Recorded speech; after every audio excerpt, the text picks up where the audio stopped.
I found myself surrounded by machines, not one, not two, but an assortment of laptops and desktops scattered across a dimly lit space.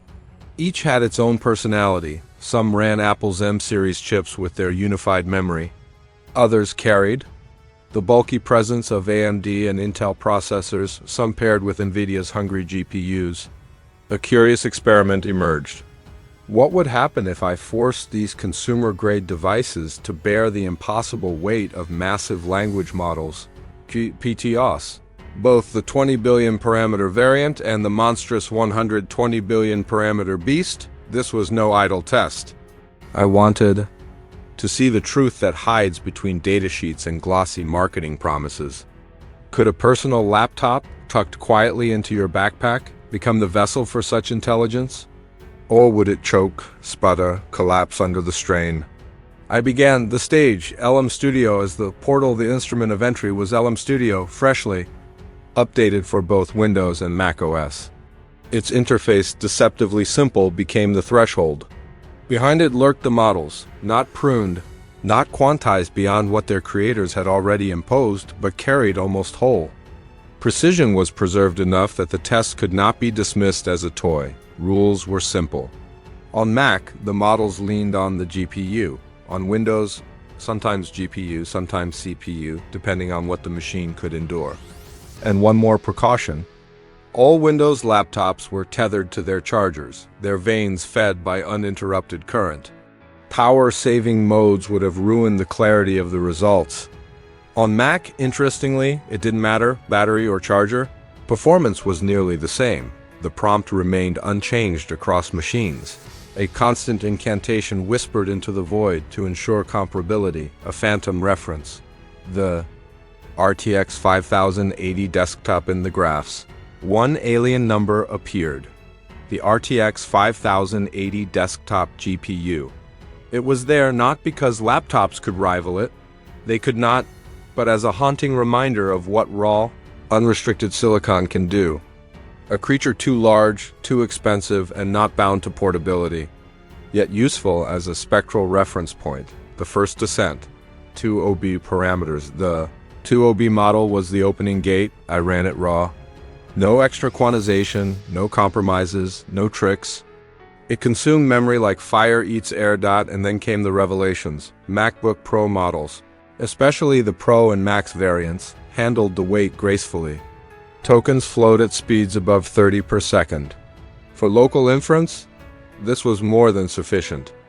Words appeared fast enough to converse, to experiment, to think alongside the machine. Even the MacBook Pro M4 Pro base model, armed with 24 gigabytes of RAM, carried the 2OB model without stuttering. This was where Apple's secret weapon revealed itself. Unified memory. Unlike the fragmented architectures of many Windows laptops, Apple's design allowed CPU and GPU to sip from the same pool. High bandwidth memory, shared and fast, allowed models to load whole. GPU accelerating without bottleneck, but Windows laptops. Their fate diverged. The divide, Windows and its limitations. There was only one family of Windows, laptops that mirrored Apple's memory advantage, those bearing AMD Ryzen AI Max Plus processors. With 128 gigabytes RAM, the ROG Flow Z13 stood as a rare artifact. Unified memory gave it a chance to compete. The rest, whether AMD Ryzen AI 7, 9, or Intel Ultra, lacked this advantage. They could still run the models, but slower, fragmented, often starved. And yet, usable did not require extreme speed. I found that 18 to 19 tokens per second marked the threshold. Above that, conversations flowed. Below that, patience wore thin. Some Windows machines reached this line. Others staggered. The case of the Asus TUF 14-1 machine demanded particular attention.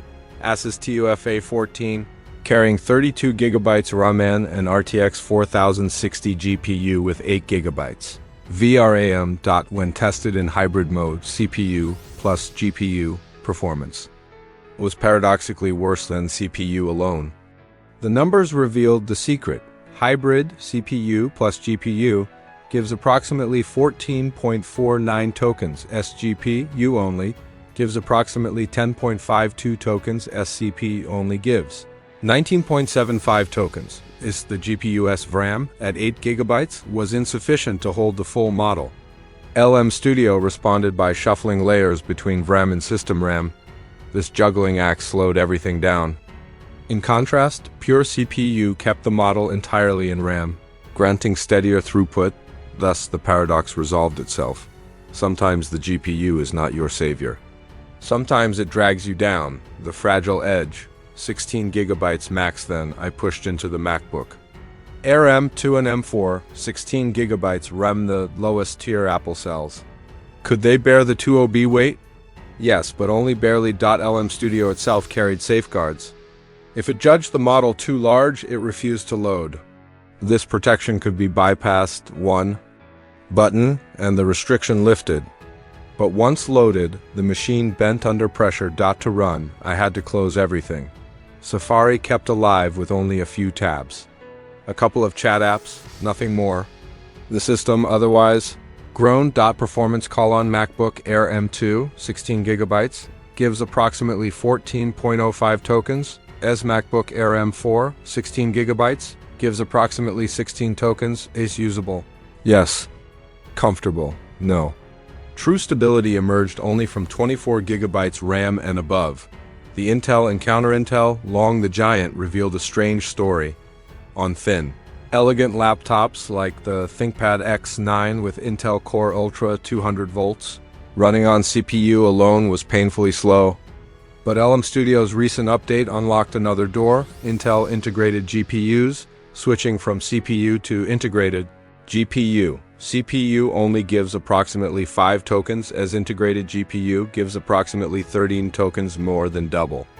Not miraculous, but enough to transform unusable into usable. The same held for an Asus ZenBook with Intel Core Ultra Gen 1. CPU crawled. Integrated GPU lifted speed to approximately 12 tokens as a quiet redemption, the strongest machines at the high end.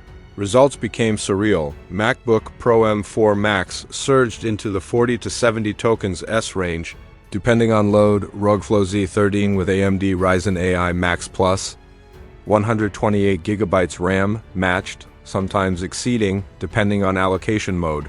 Here, the models no longer strain the machines.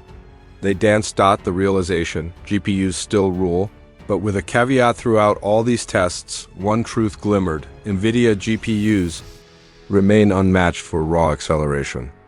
Yet the Achilles heel is RAM size. Consumer laptops typically ship GPUs with 6 to 12 GB RAM, far too little for 20B. Only extreme laptop cards, RTX 5090, with 24 GB VRAM, could dream of hosting such models fully on GPU. Thus, most laptops, even gaming ones, defaulted back to CPU or hybrid struggles. Meanwhile, Macs and certain ND designs with unified memory survived, slower but steady. Heat and noise. The physical consequence running these models was no silent experiment. Fans roared. Temperatures climbed. On MacBook Pro M4 Max, the GPU temperature rose from 50s into 80s and 90s Celsius under sustained questioning, sometimes brushing 100 degrees Celsius. But then, silence. Once queries paused, heat dissipated. Models could remain loaded indefinitely, dormant yet present, without stressing the machine. The spikes came only with interaction. Into the abyss, 12OB parameters. Then came the monstrous 12OB model. This was no casual experiment. Here, memory was not a bottleneck, but a cliff. Most consumer devices simply could not. The RTX 5080 desktop, powerful as it seemed, failed, unable to load the model at all. To run it purely on GPU demanded 6080 GB. RAM cards of that caliber exist only in server or workstation realms, but on the rare giants I had at hand, success whispered. AMD Ryzen AI Max Plus with 128 GB RAM endured, auto-managing memory layers. MacBook Pro M3 Max, M3 Ultra, unstoppable. A note: when I tried to manually allocate 96 GB RAM to the Ryzen system, LM Studio faltered. Only with auto allocation did it stabilize. Another hidden lesson: Trust the software's balancing, cloud or local. The question that shadows all after countless hours, graphs, and numbers, a darker reflection emerged. Should we even be doing this? Running massive models locally has its charm. Privacy. No data leaves your machine. Independence. No quotas, no limits. No servers between you and thought, but cost and practicality loom. Cloud services like ChatGPT+, Gemini, Claude offer far larger models, higher intelligence, constant updates for $20 a month. Any device, even a phone, becomes sufficient, local. AI, therefore, is a niche. Essential only when data must never leave the machine or when one delights in experimentation itself. For the majority, Cloud A is cheaper, faster, easier, and smarter. The final counsel, so here is the truth, stripped of marketing. Dressed in mystery, 20B models, usable on many laptops, though only comfortably with 24 GB RAM Plus on Mac or high-memory MD systems, 16 GB RAM Max, barely possible, but suffocating. Windows with small VRAM GPUs, paradoxically slower if GPU is forced. Intel. Laptops, suddenly viable thanks to integrated GPU support, 12OB models, beyond reach for almost all consumer devices. Only colossal memory pools can whisper to them, heat, noise, limits, all real. Cloud, always more powerful, always cheaper. Local. Only for the rare few who must. And so the experiment closes. Not with fanfare, not with triumph, but with knowledge. Knowledge of the line between possibility and practicality, of the hidden costs behind performance charts, of the truth that when you chase giants through fragile machines, you may succeed. But at a price, the whisper of fans, the glow of thermal heat, the hesitation of tokens dropping one by one. These are the sounds of rebellion against cloud dependency. Whether worth it, only you can decide. If you enjoy this video, please like, share, subscribe and hit the bell to the later update from my channel. Thank you for watching till the end and see you in the next video.